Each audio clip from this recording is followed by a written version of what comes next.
नमस्ते दोस्तों, आप सभी का फिर से स्वागत है मेरे YouTube चैनल रूहानी किस्से में। आज एक और रहस्यमयी कहानी लेकर आ गई हूँ आप सभी के पास। तो चलिए शुरू करते हैं। इस्लामी मान्यताओं के अनुसार जिन्नात अल्लाह द्वारा बनाए गए प्राणी हैं।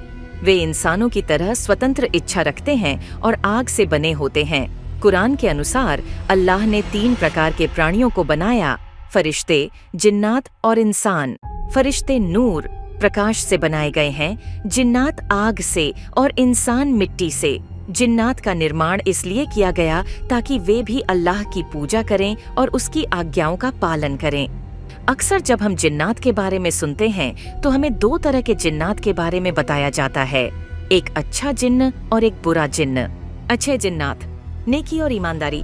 अच्छे जिन्नात अल्लाह की आज्ञाओं का पालन करते हैं और नेक कार्यों में लगे रहते हैं।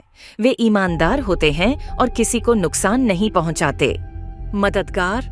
कुछ अच्छे जिन्नात इंसानों की मदद भी करते हैं। वे इंसानों की सुरक्षा करते हैं और उन्हें सही रास्ता दिखाते हैं। परोपकारी। अच्छे जिन्नात परोपकारी होते हैं और हमेशा भलाई में लगे रहते हैं। वे इंसानों के साथ दया और करुणा का व्यवहार करते हैं। बुरे जिन्नात। शैतानी प्रभाव। बुरे जिन्नात शैतान के प्रभाव में होते हैं और बुरे काम करते हैं। उनका उद्देश्य अल्लाह की आज्ञाओं का उल्लंघन करना और इंसानों को गुमराह करना होता है। नुकसान पहुंचाने वाले। बुरे जिन्नात अक्सर इंसानों को नुकसान पहुंचाने की कोशिश करते हैं। वे डरावनी हरकतें करते हैं, लोगों को डराते हैं और उन्हें मानसिक और शारीरिक रूप से परेशान करते हैं। बदला और ईर्ष्या। बुरे जिन्नात इंसानों से बदला लेने और ईर्ष्या की भावना से प्रेरित होते हैं। वे इंसानों की खुशियों और सफलता से जलते हैं और उन्हें नुकसान पहुंचाने की कोशिश करते हैं। इस्लामी मान्यताओं में जिन्नात का अस्तित्व इंसानों की तरह माना गया है। उनमें भी अच्छे और बुरे दोनों प्रकार के होते हैं। अच्छे जिन्नात अल्लाह की इबादत करते हैं और नेक कामों में लगे रहते हैं, जबकि बुरे जिन्नात शैतानी काम करते हैं और इंसानों को नुकसान पहुंचाने की कोशिश करते हैं। जिन्नात से बचने और उनकी बुराइयों से सुरक्षित रहने के लिए अल्लाह की याद, प्रार्थना और पवित्र जीवन जीने की सलाह दी जाती है। चलिए जानते हैं जिन्नात का एक किस्सा। यहाँ एक सच्ची कहानी है जो काफी प्रसिद्ध है और लोगों में जिन्नात के डर को बढ़ाती है। यह कहानी एक परिवार के अनुभव पर आधारित है। यह कहानी राजस्थान के एक छोटे से गांव की है। वहाँ एक पुरानी और उजाड़ हवेली थी जिसे लोग भूतहा मानते थे। गांव वालों का कहना था कि हवेली में जिन्नात का वास है। कोई भी व्यक्ति उस हवेली के पास जाने की हिम्मत नहीं करता था, खासकर रात में। वर्ष 2005 में एक नया परिवार गांव में आया और उन्होंने उस हवेली को खरीदा। गांव वालों ने उन्हें चेतावनी दी, लेकिन परिवार ने इसे अंधविश्वास मानकर अनसुना कर दिया। परिवार में माता-पिता और 2 बच्चे थे। वे हवेली में खुशी खुशी रहने लगे, लेकिन कुछ ही दिनों बाद अजीब घटनाएं होने लगीं। पहली घटना। एक रात परिवार की छोटी बेटी ने बताया कि उसने एक अजीब आदमी को अपने कमरे में देखा। वह आदमी अजीब सी आवाजें निकाल रहा था और उसका चेहरा डरावना था। माता पिता ने इसे एक बुरा सपना मानकर नजरअंदाज कर दिया। दूसरी घटना।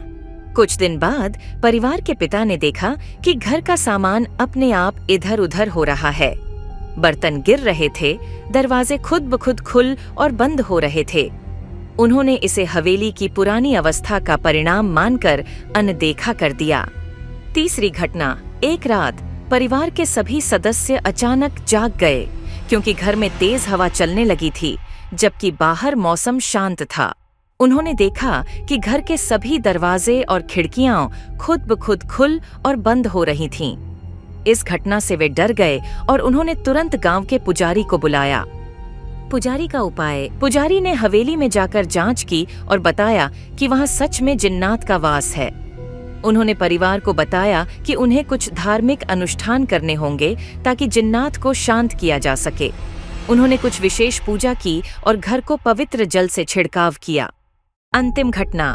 पूजा के बाद कुछ दिन तक सब कुछ सामान्य रहा, लेकिन एक रात परिवार के पिता ने देखा कि हवेली के पिछवाड़े में एक बड़ा साया खड़ा है। जब उन्होंने नजदीक जाकर देखा तो वह साया अचानक गायब हो गया।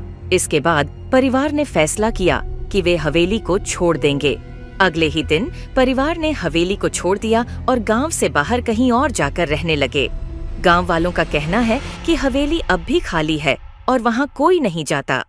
ये कहानी आज भी उस गांव में एक डरावनी घटना के रूप में सुनाई जाती है और लोगों को जिन्नात के अस्तित्व पर विश्वास करने के लिए मजबूर करती है। आशा करती हूँ आप लोगों को ये रहस्यमयी कहानी अच्छी लगी होगी। अगर कहानी अच्छी लगी हो तो इस वीडियो को लाइक और मेरे चैनल को सब्सक्राइब करना न भूलिएगा। कल फिर मिलती हूँ एक और कहानी के साथ। तब तक के लिए बाय बाय, ध्यान रखिए और धन्यवाद इस वीडियो को देखने के लिए।